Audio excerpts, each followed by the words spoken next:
maybe I don't want to hold something for shoulders, but if it is intermediate to advanced client, any of the band moves that we did, we could make heavier.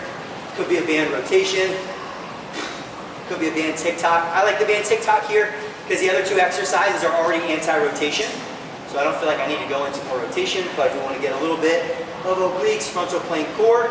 Also, when I do core moves when I'm standing, I do burn more calories, so there's some benefit there also. And then going into some sort of conditioning exercise, right? That could be sled pushes, it could be bike, whatever you guys come up with. And then go from there, all right? But key, at least for me, my experience with these types of, like especially more of like an intermediate to advanced fat loss circuit, rest periods is really important, right? And you're gonna know, because if that person jumps right back in and performance drops, what does that mean? Then rest long enough, right? So, you know, you're gonna be able to play with it. And that'll play into our energy system stuff we talk about today too.